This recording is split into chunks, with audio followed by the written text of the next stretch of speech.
And I can't tell you the number of brothers who've actually stopped me who were in prison who said, I got through prison watching your show.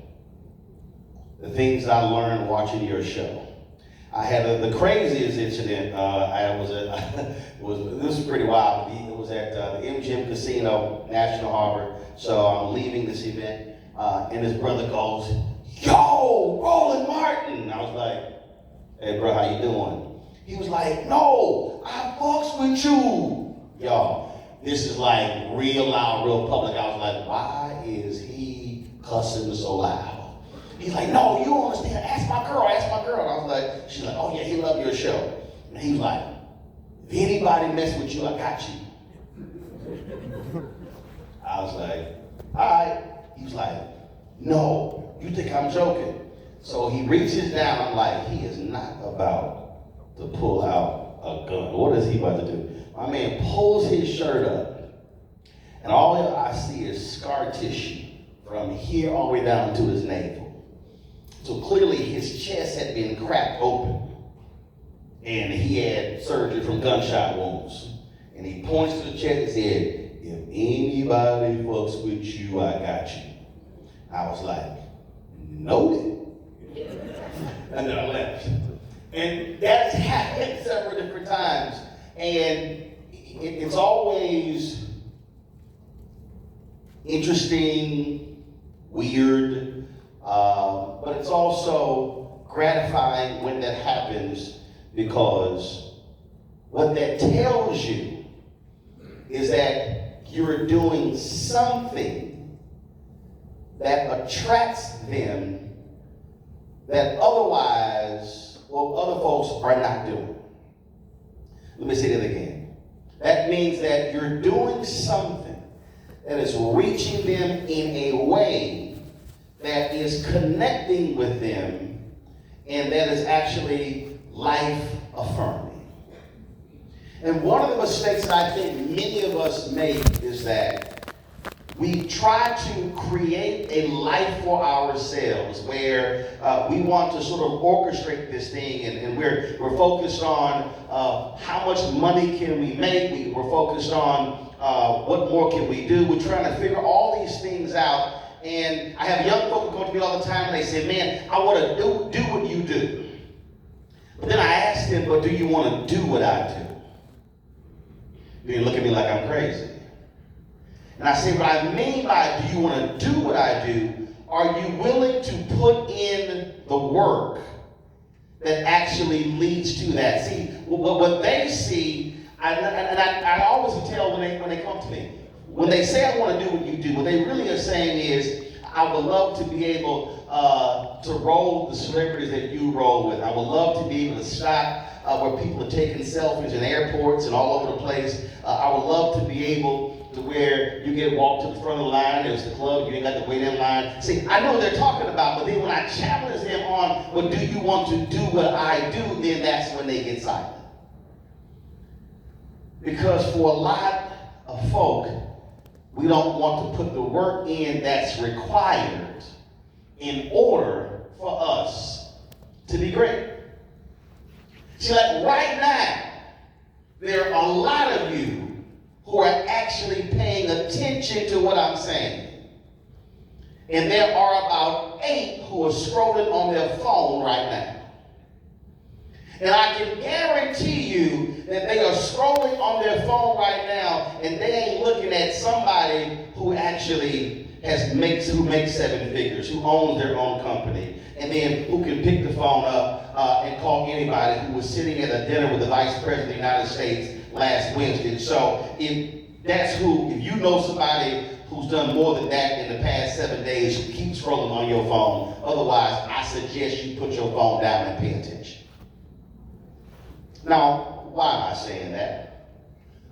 It's because a lot of times we don't know who's in the room and who someone in the room knows. That's right. 11th grade, I'm in high school. Political class, government class. It's career day. Now, we didn't know it was career day. So it's like they walk in, these speakers come into the room. It's about 30 students, nearly all black high school in Houston, Jack Yates High School, School of Communications. So one of the speakers was an Asian woman, she was a municipal judge. One of the other speakers was the former chairman of the Texas Republican Party, who owned an import and an export business. So we're sitting in the class and they're talking and folks are totally tuned out, not really paying attention. So then they get to the point where they have questions. So I'm sitting on the far side of the class, so I'm looking across the class. Nobody wants to ask any question. Nobody wants to do anything. All right, throw my hand up. So I start hitting the white dude with questions, who was the former chair of the Texas Republican Party. I'm hitting him with questions. And so I'm hitting him with like 4 or 5 questions. And I'm not hitting him with questions like, what do you do? How much money do you make? I'm literally hitting him with policy questions at the time Ronald Reagan was president. Now I know he's sitting here going, who in the hell is this little black dude who's sitting over here asking me all these questions? This is not what I expected to be answering coming into this class.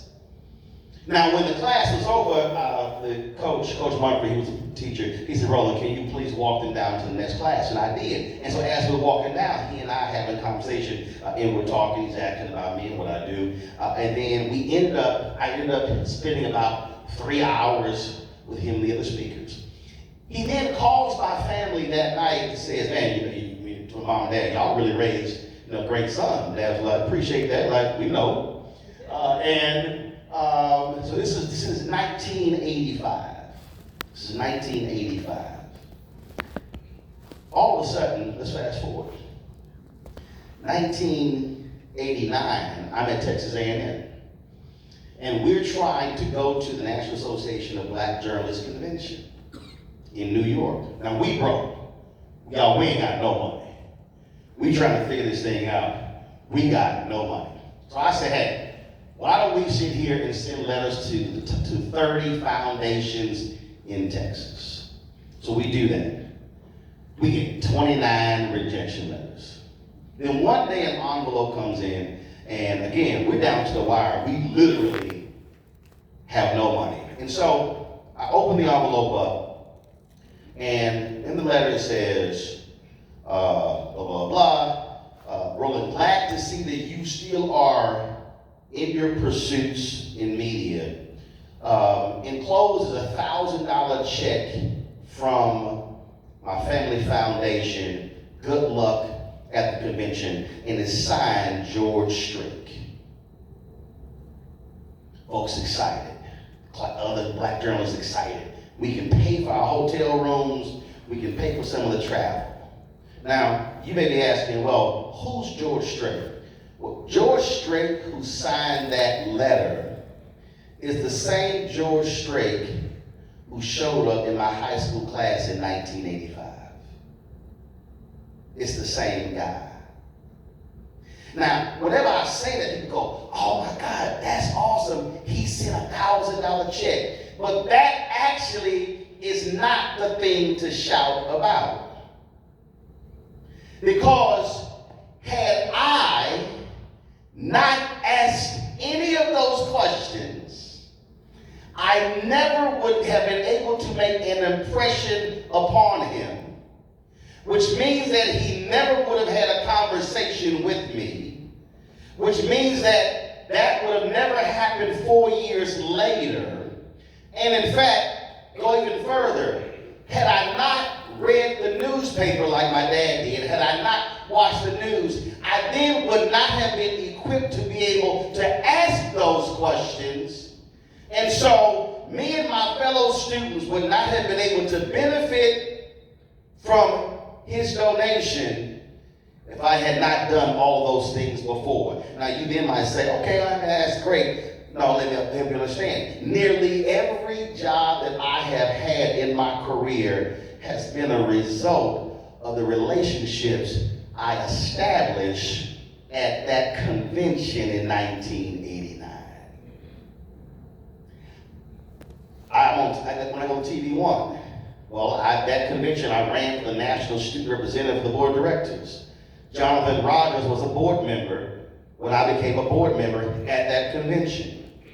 Years later, Jonathan Rogers becomes the founding CEO of TV One. That's who puts me on TV first.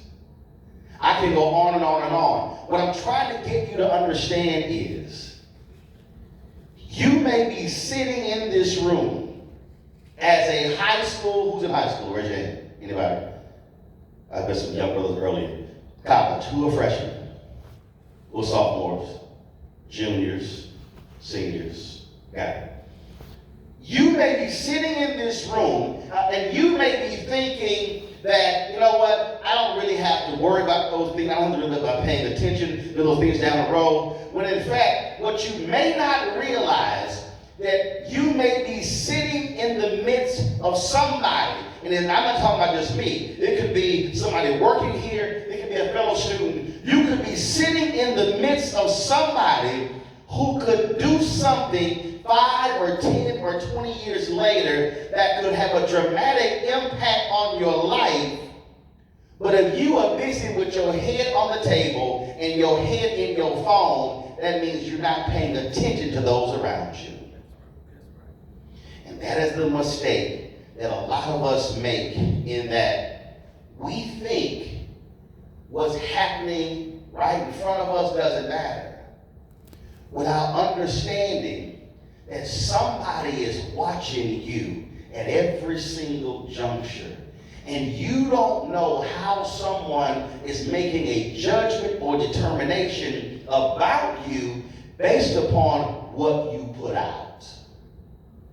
Now let me unpack that further.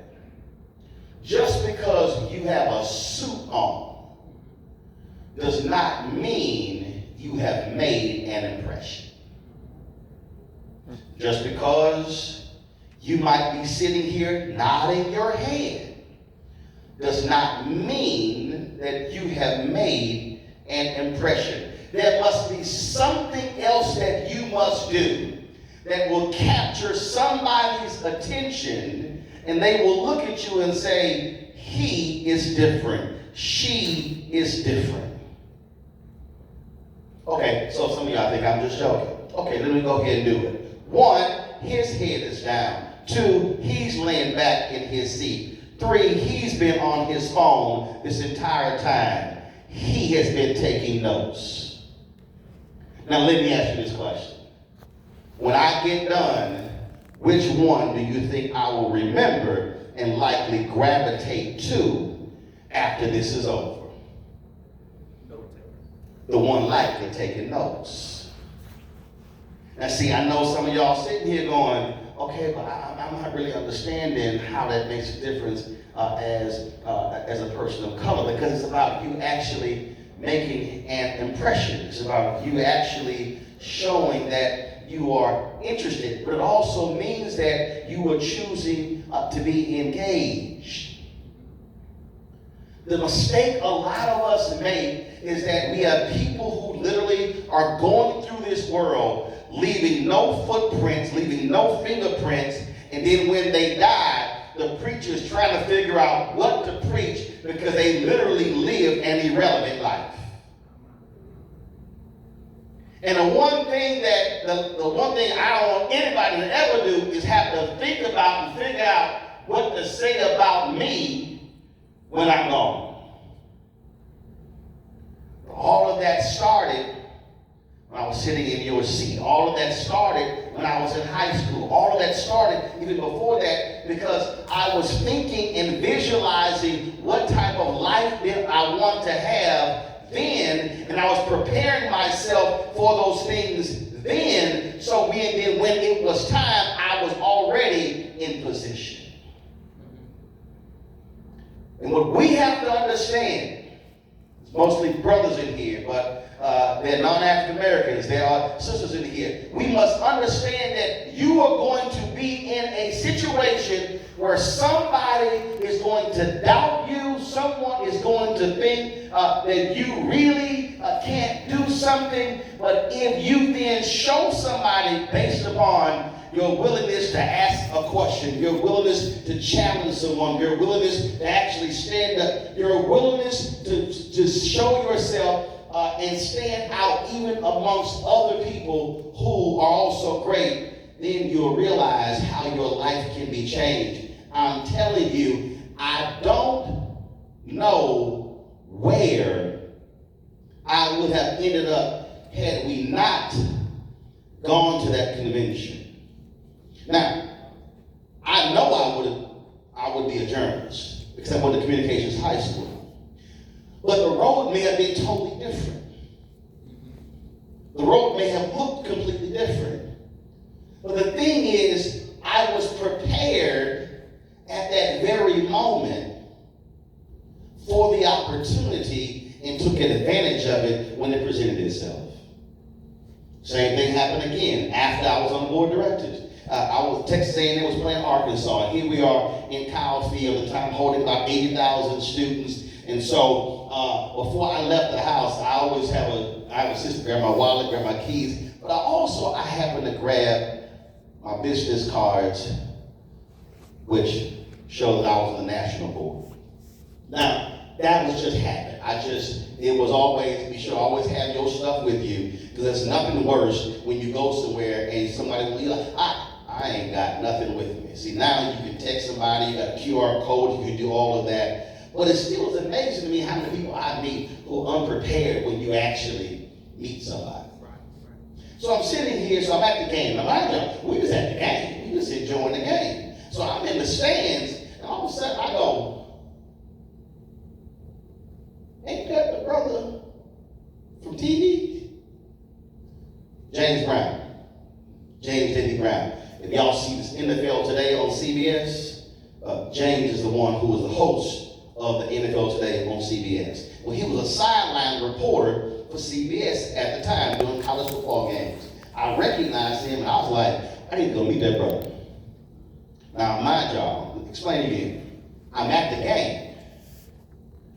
But in that very moment, when I see him, I didn't give a damn about the game. Because that was just a game. I wasn't getting paid for it. I was just there for the enjoyment. But my focus in that moment changed from the game to I need to go meet him. Now, what's the problem? I ain't got no credentials. I don't got field passes. I don't have anything. So now I got to figure out. I got to talk my way past all these people because I got to get to him. Now, I need you to understand. My focus was, I don't care who I'm about to encounter. I don't care who they are, what security guard. I got to figure out how to get to that brother before he leaves this stadium. So I went to the field. I was talking real fast, but I was talking to security guard. But here's the deal. I was talking with a level of confidence and seriousness that, and then had my cards, and then caused her to go, okay, well, you can go ahead and go through. Now, let me stop right there. A lot of folk would have stopped themselves sitting in that stand because they would have said, I can't go down there. There's no way I'm going to be able to meet him. There's no way they are going to let me go by. There's no way. How many people do y'all know? Just raise your hands. How many people you've seen in your life, they have talked themselves out of a potential opportunity by saying no, no, no. Some of y'all, they actually might be in your family right now. You may have mothers and fathers and aunts and uncles and brothers and sisters who actually talked themselves out of something before they even gave it an attempt. That is one of the things that I have often seen from many African Americans. We talk ourselves out of something before we even make the attempt. I've always been of the opinion, I'm talking my entire life, if I see something, I'm getting it. I'm not letting anybody talk my way out of it. See, I know y'all might be saying, well, okay, that was different because, you were on the board, you had your cards. No, because I'm going to go back to that convention in 1989. I remember sitting in there with a big old fashion show. All the top black models in the world. And we're in the New York Hilton, and we were sitting there, and I'm like, I'm gonna go meet Iman. I mean, I heard Iman. She's world famous anchor. All the sisters raised their hand. Two of y'all brothers. Y'all need to read. Okay. So I said, I'm gonna go meet Iman. So Tangi was sitting there, she would text, she's like, we can't go meet her. We can't get up there. I was like, I'm going up there. She's like, so I got up, went up, talked my way upstairs, talked my way through the next floor. So they gave us these posters. And I had several of the models signed and came right back down, sat at the table, and put the poster on the table. And all she saw were all these signs. She said, how did you do it? I said, I got up. I need everyone here to understand that your opportunity in life begins first when you decide to get up. You cannot be afraid and sit there and say, they're not going to let me in. You have to be able to have a willingness to say, I need to meet that person, I need to get that person's information, I'm going to figure out no matter what to do so. See, then you might say, well, yeah, but if they might have security or whatever. I'm just going to give you one little trick. Typically, now, I don't travel with people. I don't deal with people. So I don't like handlers. I roll by myself. But typically, somebody of importance travels with people. So one of the mistakes that most folk make is they're looking at someone like me, and what they're not looking at is the person who traveled with me. So what I did was, my eyes was always on the person who traveled with the important person. Because see, the important person typically don't know where to go next. They always got somebody with them who's telling him, he or she, we're going here, we're going there. So what I would do is, I would survey the land. I was like a sniper or something. I was sitting there like, okay, I'll see that person, so wherever they move, I'm going. So what I would sometimes do, if the person was speaking, and that person is, let's say they're at that table, or they're standing over there, I would just slide up right next to them. They didn't even know I was standing there. And I said, hey, how you doing? Oh, so it's all good to see. I just be talking to them. Now, the whole point is I'm trying to get to that person. But I can't get to that person unless I go through this person. And so now I'm sitting here connecting with them. And I can't tell you how many people I met by seeing the person, or I say the man with the man, or the woman with the woman. But here's the other thing that you also can't do.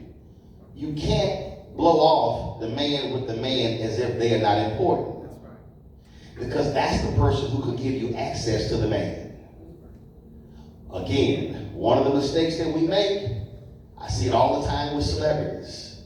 They see the celebrity and they rush past the wife. That's stupid. I'll give you an example. When I need to reach Denzel Washington, I don't call Denzel. I call Pauletta. Who's Pauletta? Denzel's wife. Fred Gray, 94 years old, Dr. King's attorney, Rosa Parks' attorney.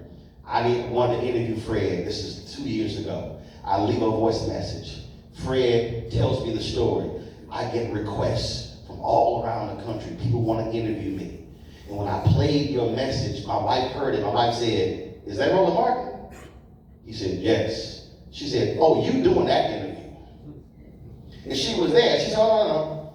He get a lot of requests, but when you call, he said, so when my wife told me I was doing this interview because it's you, that's why I'm here.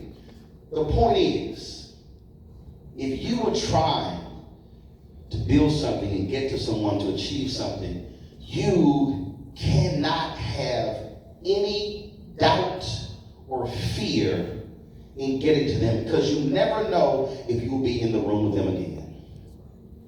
And I've seen too many young brothers and young sisters stand back, scared, timid, don't want to walk up to somebody. That's why when the young brothers, who the brothers, the young kids, the young boys that Alpha's had here? What is it called? Golden Sea. That's why when they asked me to take a photo and I walked in and 4 of the 5 shook my hand, and they were looking down and looking up, and I said, look me in the eye. what is your name? Because I need them to be trained now not to be scared to talk to somebody. And that is one of the things that I see for so many of us, is that we are unwilling to have a level of confidence in who we are to achieve something. Now, this is really a true story. I was straight failing a class in college. I wasn't passing that class at all. I'm telling y'all, I talked my way into a passing grade. Oh, I don't think y'all understand. I wasn't even close to a D. It wasn't like a 62 and it was a 65. I wouldn't have been close. I wasn't getting nothing in this math class. I literally talked my way into a passing grade. Okay, I think some of y'all think I'm lying. I'm talking about, I went to the professor, I said, look, and this was pretty damn bold, I gotta say, this probably was one of my best work. It was. I said, Doc, look, I said, I can make 150 on your final. I still ain't gonna pass this class. I said, listen. I went to all of your study sessions. I went to all of your classes, missed one. I said, I had a Black Journalist National Board meeting. I said, I'm the only one on the board, only student on the board. I went through this whole deal. I said, no, let me ask you. I said, you love math, right? He said, yes. I said, that probably means you hate to write. He goes, what do you mean? I said, left brain, right brain. You're good at math. You probably hate creative stuff. Well, you like creative stuff, you're probably not good at math. I said, here's the deal. I got job offers right now. And I did. I said, I'm only here to get a sheet of paper. I said, I'm going to be a journalist. I said, now, I have 130 credit hours. I need 6 hours in math or philosophy. So, I'm not taking no math class. So here's the deal. I just need you to put down a D. It's real simple. It's 3 hours. Next semester, I'm taking philosophy class. I said, let me be clear. I don't need Pythagoras theorem. I know how to count. I know how to negotiate. I know how to make money. None of this stuff is really relevant to what I'm trying to do. I said, so all I need you to do is to simply put that down, we good. He looked at me. Okay, Mr. Martin. I was like, all right, I appreciate that. I wasn't sure that was going to happen. So when I got home, I was like, Mom, listen. I said, that sheet of paper come in, it might be a problem with one of the classes. I'm just letting you know in advance.